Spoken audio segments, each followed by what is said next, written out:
And welcome everybody to the fourth year in our series of the 2022 Newport Bermuda Race webinars. And we're glad to see you there.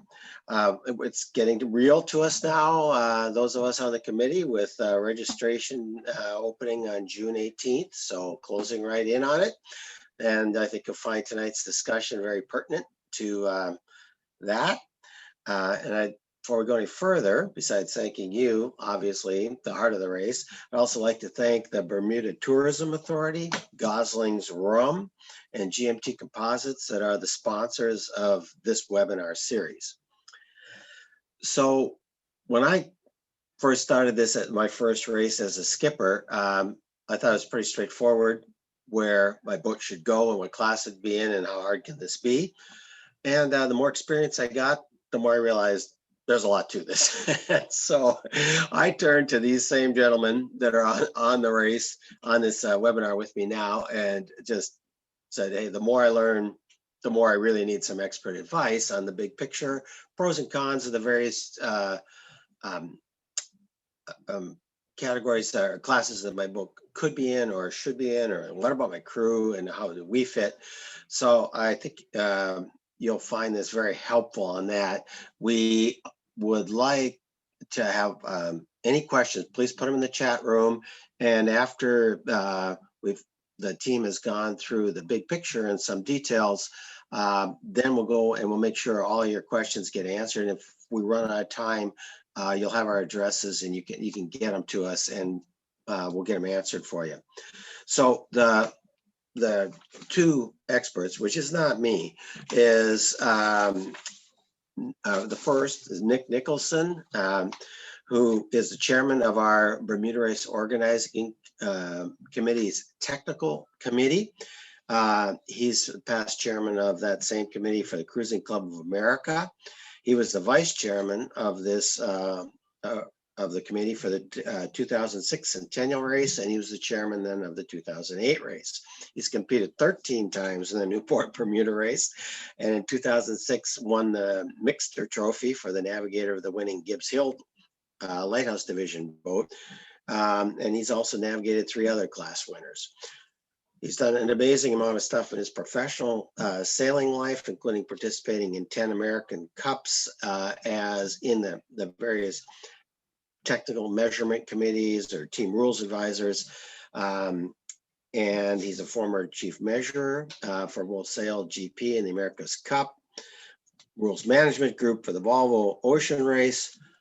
Need I say more? I think Nick is the bedrock here on our technical rules and committee. And second, AJ Evans. He is the editor, creator, custodian, keeper of the Notice of Race for the 2022 race, which will be coming out obviously before the race, before the registration starts. He also does the sailing instructions and closer to the race date. He's been involved in the Bermuda Race Organizing Committee for over 10 years and was chairman of the 2016 race. He's an Admiralty lawyer and he's a partner in a, he terms it boutique. I'm not sure exactly I'd use that term with anything to do with lawyers, maritime and commercial firm. And he was former Commodore, just finished up as Commodore of the Storm Trysail. Again, eminently qualified. This is his coming up on his 12th race. And as he told me, his only regret is that it's only 635 miles long. So we have quite the committee. So AJ and Nick, you know, can you, as I would have said, I still say, and not too long ago, geez, there's so much data here. Can you paint us the big picture of how these classes fit with each other and what the differences are? Okay, this is a stare down between Nick and I. Okay. Everything I know, though, about, well, I shouldn't say everything I know, but everything I know about how the race is organized, technically, I learned from Nick. And I didn't really know this until I became even the chairman of the race, even after holding the notice of race and participating many times. I didn't really understand it. When I became the chairman and I started to focus more on this and listen more to what Nick had to say, not that I hadn't listened before, but you can't really think about these as divisions, even though we use that word, because I think people think about other races and classes that are really divisions, whereas the division breaks are more like totally different races. And though every boat has to have an ORR-based rating, you can't compare the corrected times across different divisions to determine you can't really compare performance, and that's because they have different scratch boats for each division. And if I go any deeper into that, it's a different seminar to be run by Mr. Teeters probably. Nick, is that a good overall summary of? That certainly is, and the philosophy behind this is pretty basic. We're one of the few races that does not have an overall winner. We have a series of different winners for the different divisions, and each division contains boats and crews that are similar in nature. Within those divisions, they race under their own set of rules regarding the boats and the equipment and how it's used, which is one reason you can't really compare results from one division to another division. We say that we try to race apples against apples and oranges against oranges, and we don't cross score except in very limited cases in any way. So you're racing against the boats in your division. If you're in the St. David's division, which is our largest division, those are the boats you're competing with. The other people in their other divisions are competing against people there. It's a different thing philosophically, but we think it's more representative of the variety of boats and crews that we have in this race. So there's a place here essentially for almost every type of boat and almost every type of crew. You don't necessarily have to feel like you're racing against a Grand Prix boat crewed by professionals because they're in a different division. So keep that in mind when looking at the division selections. Would you also say, Nick, that that the Bermuda Race's competition format doesn't really put boats against each other unless there's a science-based handicapping of certain features, and that's why we split the sailors, we split electrical or non-manual power, assisted features like furlers and winches, right? That's pretty fundamental. A lot of those characteristics make a difference in how efficiently you can handle your boat, but you can't quantify it. If you can't quantify the effect of something, you don't really want to cross score boats that one has, for example, full electric hydraulic winches and rigging adjustment, and another is doing all that same stuff by hand. You can't put a value on that in terms of an adjustment to rating or an adjustment to time. So you separate them so that this boat sails in one division, the other boat sails in another. We have major trophies for all of these divisions. It's not like you're getting the short end of the stick if you sail in another division. There's lots of nice silverware across the board for the different divisions. It is fair to say that the most traditional division of all, and the one that about half the fleet sails in, is the St. David's division and the St. David's Lighthouse division. And AJ will talk in a little bit about what that involves, participation in St. David's involves. All of this stuff is in the notice of race. This race, this race is governed by rules. Sailboat racing is governed by rules. They're laid out in the notice of race. There's the offshore racing rule, which is one of the rules. There's the notice of race. There are the racing rules of sailing. It's all about rules. It sounds complicated, and there are a lot of rules that you have to pay attention to, but we lay it all out in the notice of race, what your responsibilities are and where to look for answers. And I guess this seminar is a little cart before the horse because the notice of race isn't out yet, but it's only a number of weeks away. I'm going to share a slide here, and I'm not sure how you can all, if you can all view this. I hope you can, but rather than having to listen to me say it, You can also read it. So these 4 bullets cover eligibility to enter. And it's not just, well, it's for all divisions. Let me see if I can make that bigger. There we go. So every division requires an ORR based rating. I say that because there's ORR MH for the multi-hulls and the International Super Yacht Rule, both of which are based on similar VPP. And I'm not sure if it's exactly the same, but it's at least similar. There is no such thing as a non-spinnaker entry in the Bermuda race. So every division requires a certificate that reflects at least 1 spinnaker, and we'll get into the specifics as to how that might break down differently. Also, every boat requires a qualified afterguard. And what I mean by that is that the captain and navigator had to have served in those respective capacities on previous Newport Bermuda race, and maybe races. I don't have the Mendoza race open yet, but there's a qualifications committee that will review sailing resumes for those who don't qualify under the notice of race. And then also you have to be invited. And I don't think you should worry about being invited. You should worry about being uninvited in the future. Invitations are pretty freely given if you qualify. So the division selection depends primarily on the boat and then the crew. And I would summarize the way the notice of race breaks first on the length of the boat, and I'll break these down, but first on the length, then on the performance of the boat, how fast it is predicted to go based on the rating certificate, whether the boat has and intends to use movable ballast, and whether it has non-manual power, meaning something like electric or hydraulic winches or furlers or autopilot, whether it has foils. Now, rudders and keels, I guess, are foils too. And I probably should have expanded this, but that means foils designed to reduce displacement. So I think if you're talking about modern foils, you'll know what those are.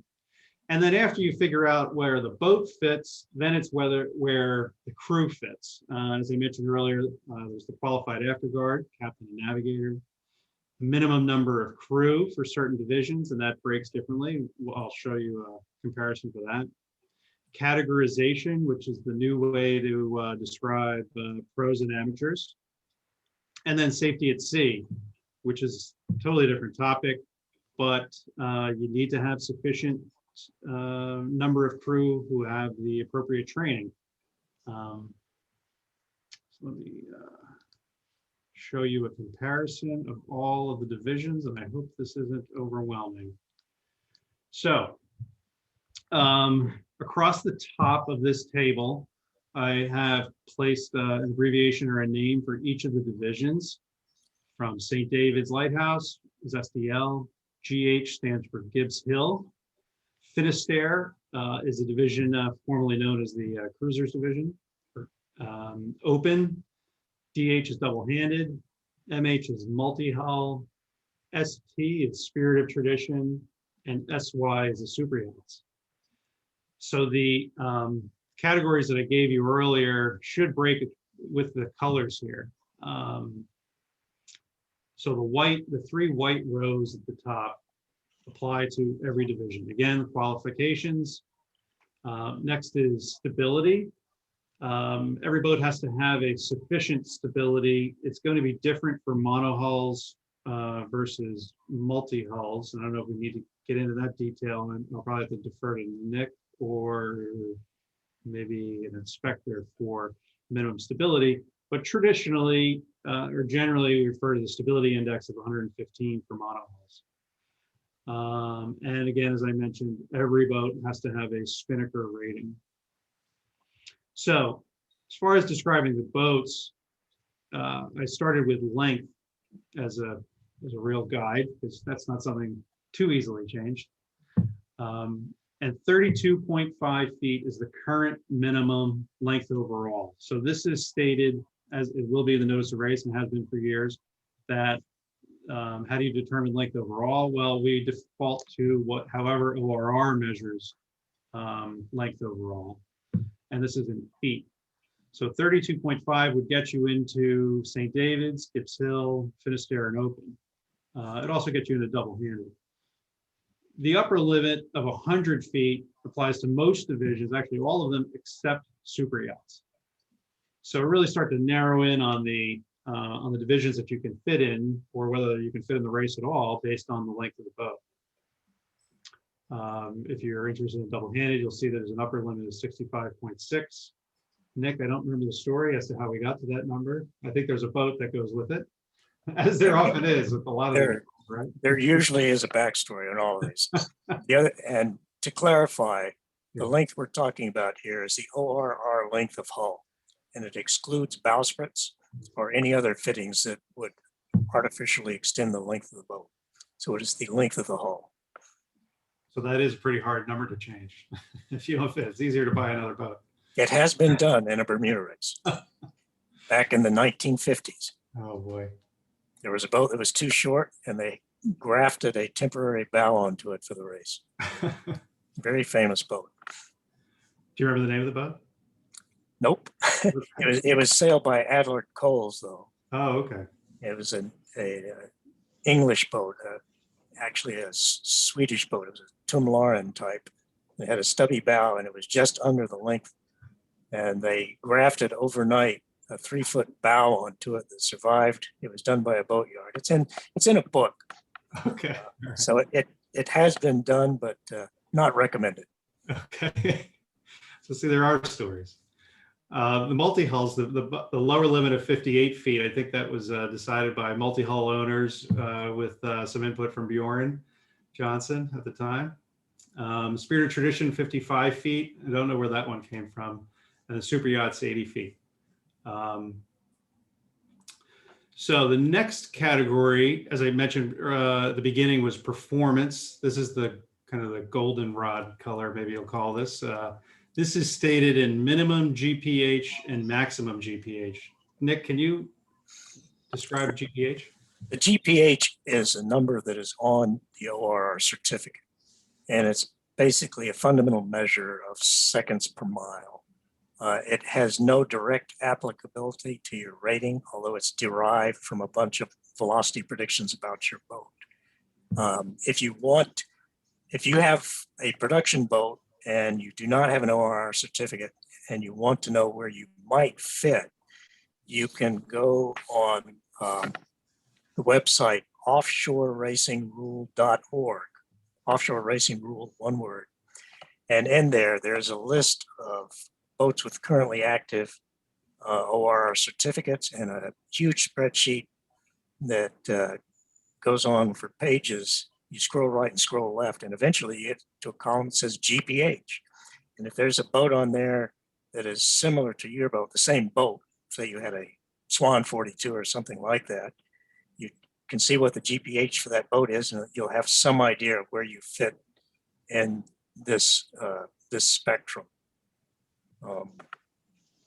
And Nick, do ORR certificates show multiple GPHs, or is there just a general purpose or a 12 knot, as I hear some people say? There's a whole bunch of different handicaps depending on the race course. The Bermuda race uses a proprietary course mix of reaching, beating, and running that has been developed over the years and is revalidated from time to time. So we have custom velocity predictions just for the Newport Bermuda race that are done for different wind speeds. So those will be totally different from your GPH, but eligibility is based on the GPH number. So someone who wanted to enter one of these divisions, could you just simply look to either their existing ORR certificate, maybe from within a couple of years, if they don't have one, or well, they won't have one for 2022, right? So they'll have to look previously, or look at the tables that you referenced on their website. Right? Yeah, if you have a certificate, the GPH is on there. If you don't have a certificate, go on the offshore racing rule.org and look at the tables and see if you can find a sister ship on there, and that will give you a pretty good idea. And when you look at these numbers, just to, I guess to put it into words, there's a the fastest or the most performance you could have for St. David's is only at the upper end, not a bottom end. Whereas Gibbs Hill has a minimum amount of performance you must have, and does have an upper limit as to how high performance it can be. I don't know how close we've gotten to at least the upper number, but. Oh, it's, you mean the speed, the higher speed? Right. There are some boats that are very close to that for sure. And then, and obviously Open has another minimum GPH. And then I guess we don't state one for the multi-hulls, Spirit of Tradition, or the super yachts, because I think they. No, that it's not applicable to those Hasn't been divisions. necessary. Yeah. No, it really hasn't.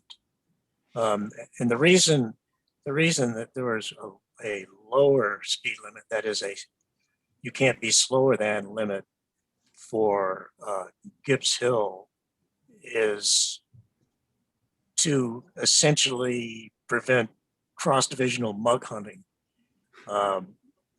If you have a very slow boat, for example, and it happens to be a light air race where the wind fills in from the stern, a very small, slow boat could end up beating all the big boats on handicap. So we draw some limit on that in the Gibbs Hill division and in the Open division as well. And if I recall, we performed an analysis of the eligible boats and boats that had entered the Bermuda race in recent history. And we didn't find, I don't think, any boats that fell between the upper limit of St. David's and the lower limit of Gibbs Hill, which people might see the 150 seconds difference. No, 400, a GPH of 400 covers traditional modern 80-foot racing boats, racer cruisers, or old IOR maxis, things like that. They all they all qualify by being no faster than 400 seconds per mile.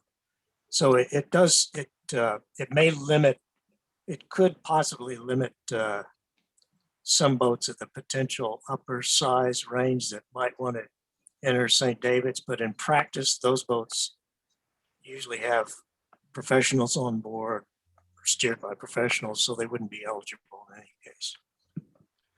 The next line I have in green is whether the boat has, this is whether movable ballast is permitted. So this could be things like water ballast or canting keels. Yeah, it does not impact on traditional keel center borders. Right.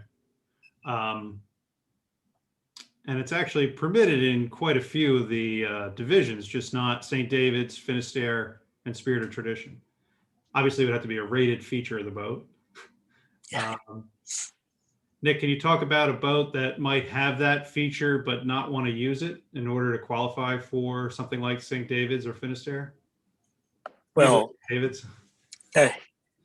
It's a little bit complicated because boats with movable or variable ballast fall under different stability requirements.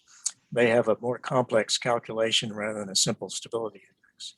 If they want to disable the water ballast or fix a canting keel, then they're rated just like a boat with no water ballast and a fixed keel, and they would have to comply with the stability limits, the normal stability index. So it is potentially possible for someone to disable those features that would not make a boat eligible for St. David's and participate, but we would have to be perfectly satisfied that the features were disabled, and the boat wouldn't have, in that case, have to meet the 115-degree stability index. So it's a maybe. It just is it requires a lot. Well, it would change the way they sail the boat, quite frankly.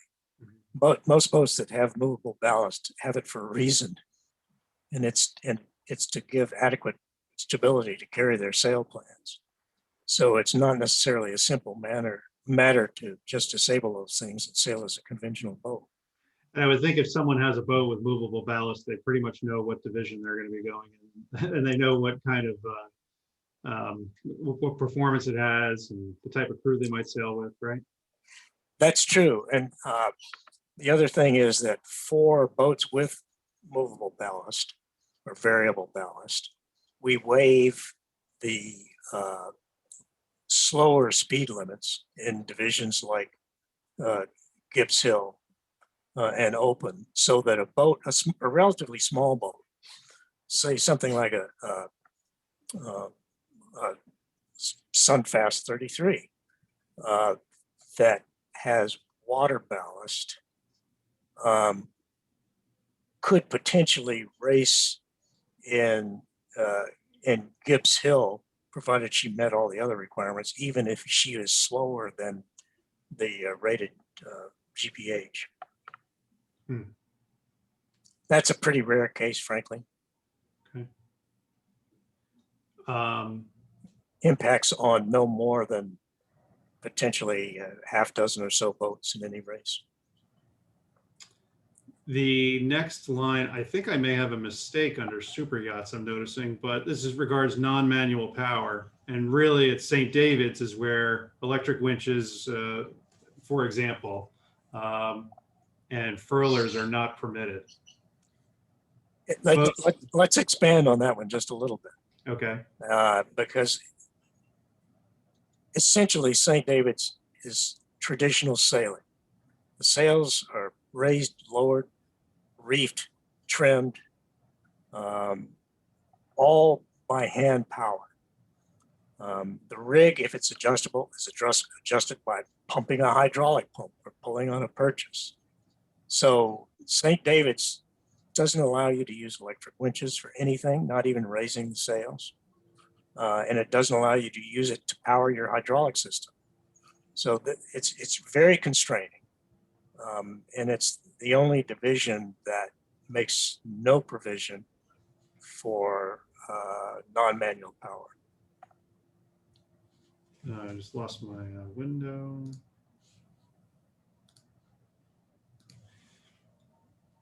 And then certain divisions, we permit the non-manual power, but not autopilots.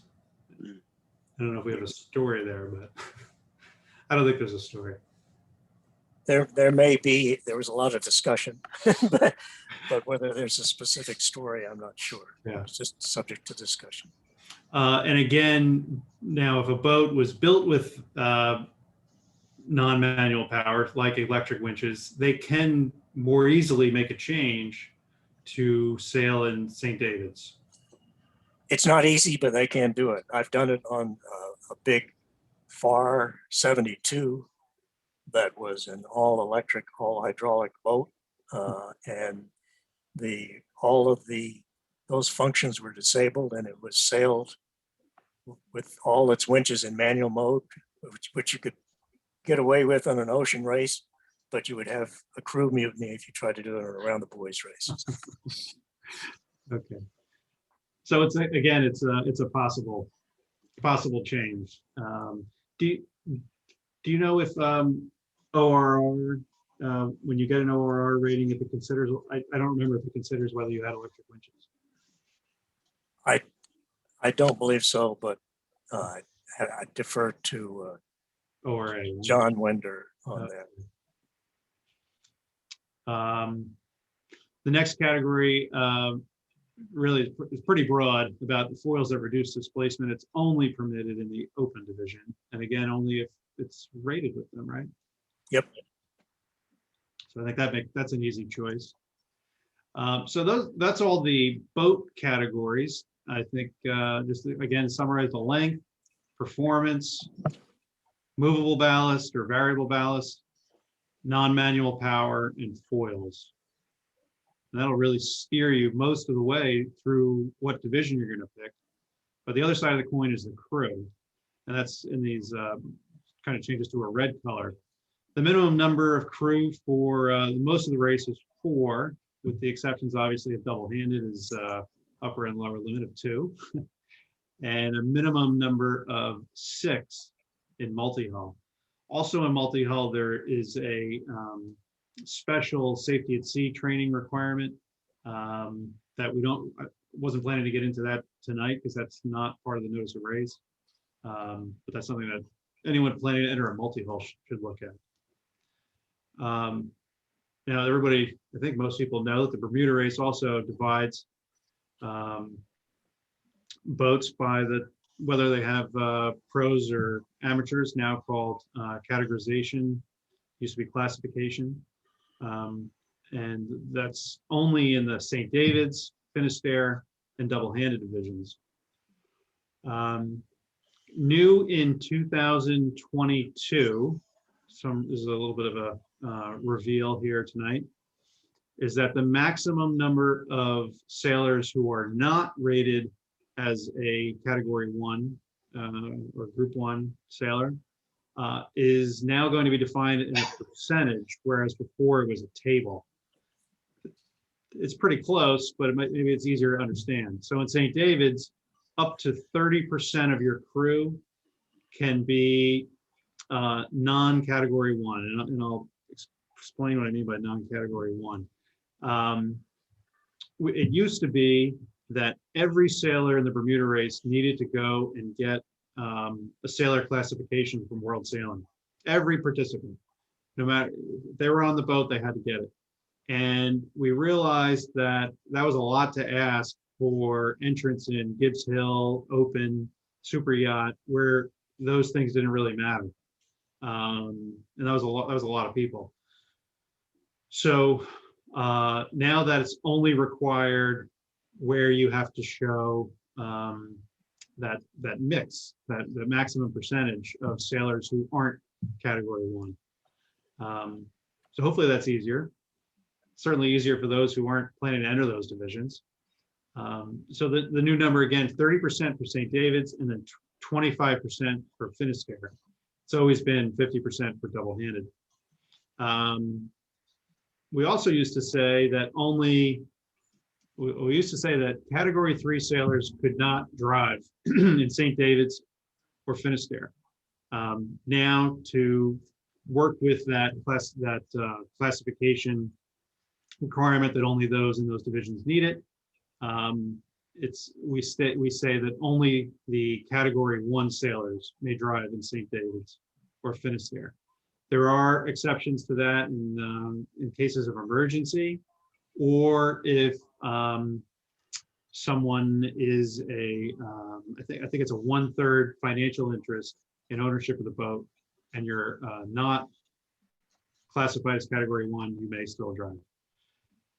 There is a declaration that the captain makes after finishing that will include, or at least it includes questions. You'll have to include information about non-Category 1 sailors who drove during the race.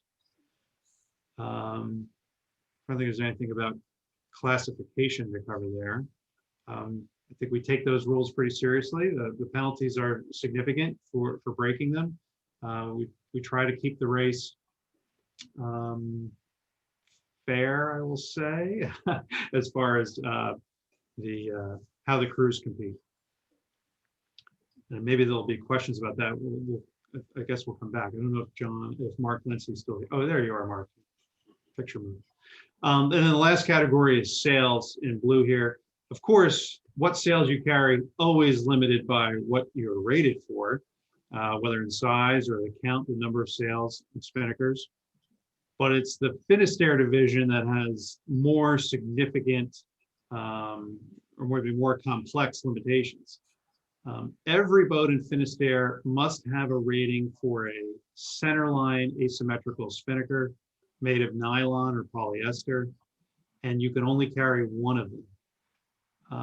We do have typically, I'm not sure if this is the notice of race or the sailing instructions, we have permitted boats to carry an extra spinnaker, provided it's marked clearly not for use while racing. So if you needed to bring your delivery spinnaker with you for some reason rather than shipping it, it just has to be very clear that it's not used for racing.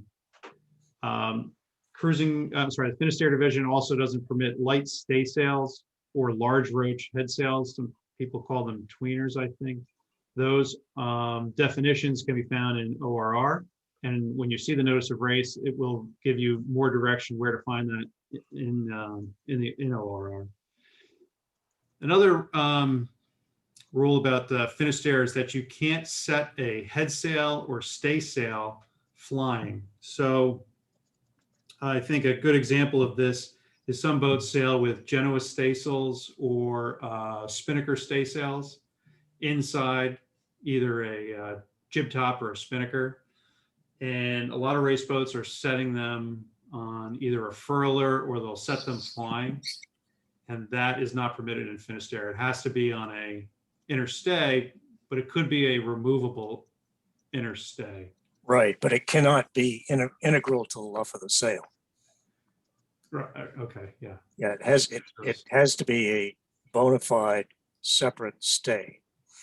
So boats that have those, if they have the integral stay because it's a furling sail, you couldn't use that as a stay sail because it's not a real stay, right? Correct. Like, and just to be clear, when we talk about a centerline asymmetrical, we're talking about a sail tacked on centerline to the point reflected on your certificate as the tack point of the spinnaker. You cannot, for example, if you have a J measurement on your boat, but you do not have a tack point listed for the asymmetrical, you cannot tack that A sail further forward than the forward end of J. You could not put it on a sprit. You could not put it forward of your J point on a fitting on the bow. So your certificate has to reflect the tack point of that spinnaker. So this is the hardest division to fit into a table. I mean, we could really, there's a lot to say about Finisterre, and it's all aimed at helping promote participation and making it easier for boats who might primarily cruise or might primarily only race on a race like this, and to encourage them to participate and not have a competition of sails. I think a lot of people misunderstand that you can't have a code 0, as it's called in Finisterre. It's not in that plane of English in the notice of race, but I don't know, Nick, could you point us to why you can't have a code 0 in that? I'd have to review that. Okay. I'm not sure if that's part of the nylon and polyester thing, but yeah, they usually are not. I mean, you can use a laminated polyester sail, but you can't use one with reinforcement with non-nylon and polyester fibers.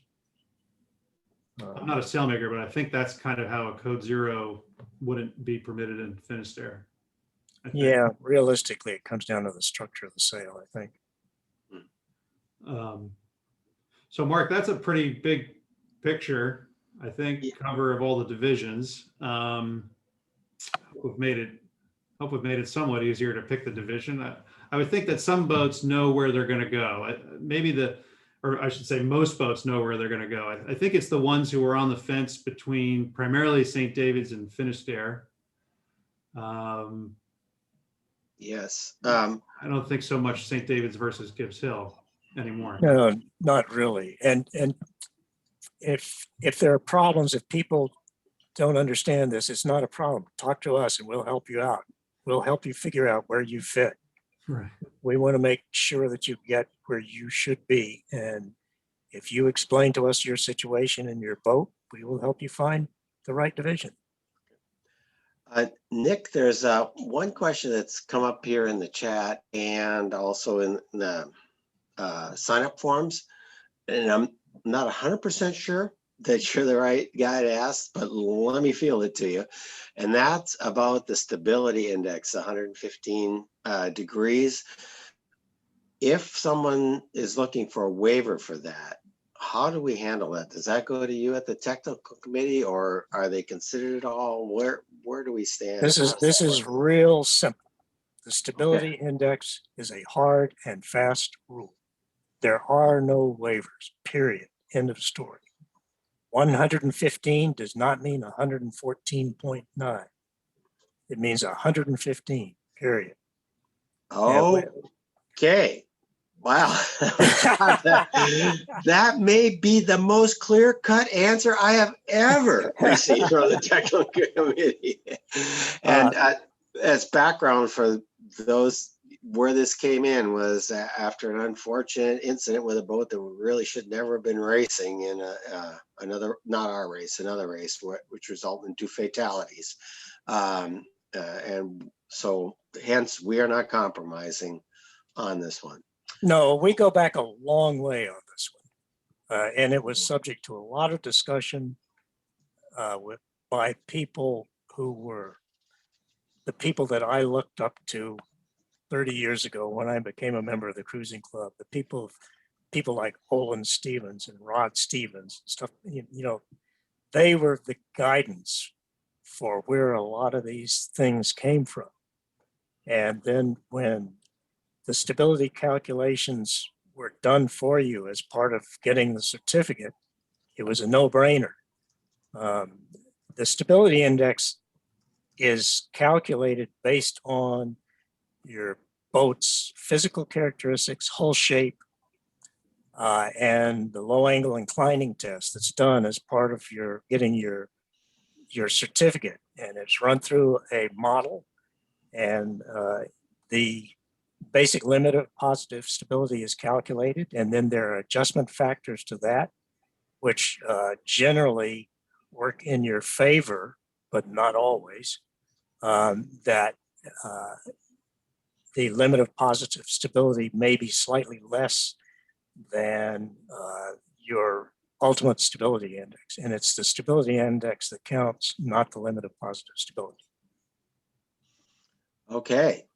You know, that's one that my boat, when I entered it, had never, that type of production boat had never been, that particular model had never been in the Bermuda race. We were all interested to see where it came out.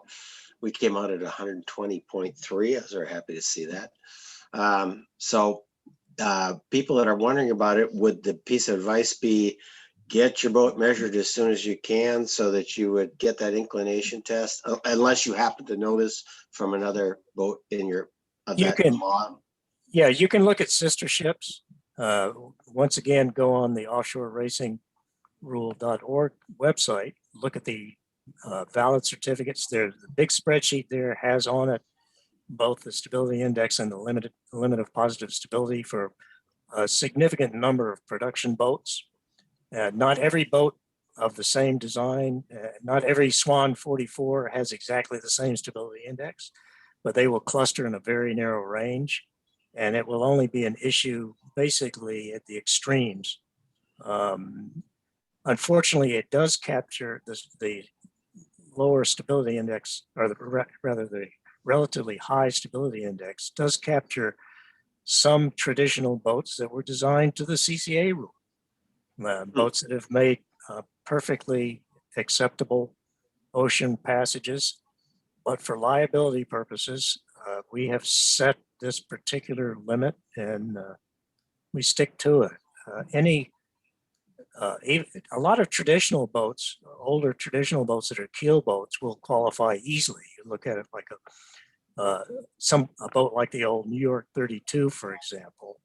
You know, a boat designed in the 1930s as an ocean racer probably has a stability index of about 135. There are some modern wide boats that are relatively shallow draft that do not meet the requirement. There's no question about that. And it is one of those things that if you come in under it, if you come in at something like 114.5, we say, talk to your designer, talk to a naval architect, see what you can do. If you can add ballast or do something like that, get the boat re-inclined and see if you could possibly pass. But there are no waivers. You got to meet it. Okay.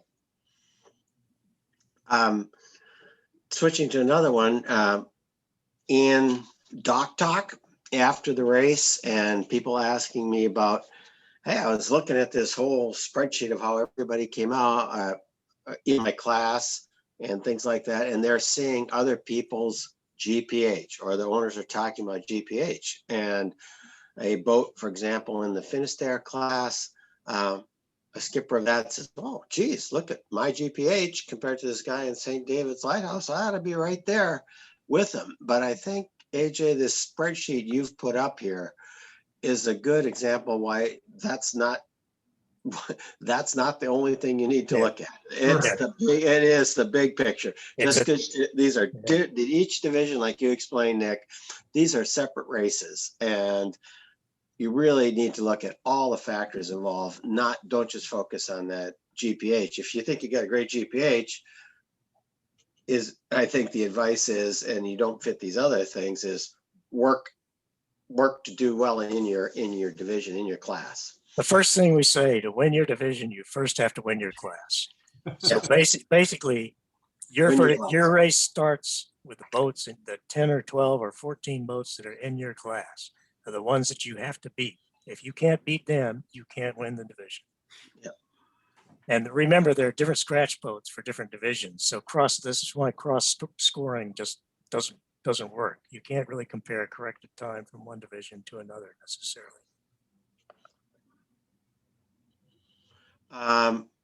Another one came in, and this is a very generalization. Are classic wooden yachts normally seen in St. David's Lighthouse or Spirit of Tradition? I think I can answer that one, but I'm going to turn it over to you guys. Spirit of Tradition is more for modern replicas or modern boats that look like traditional boats but aren't necessarily. Isn't one of the just to draw on a story here again? Didn't we create Spirit of Tradition because of Spirit of Bermuda was ineligible for an ORR rating?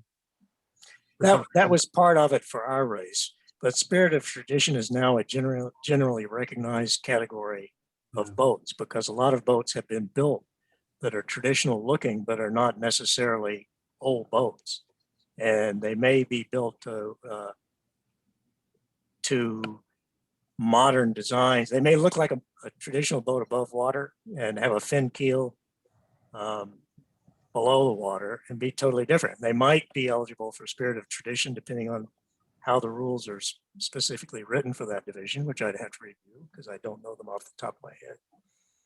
But a boat like Dorade, for example, would fit in St. David's, assuming she met the crew limitations in terms of driver limits and non-Group 1 competitor limits.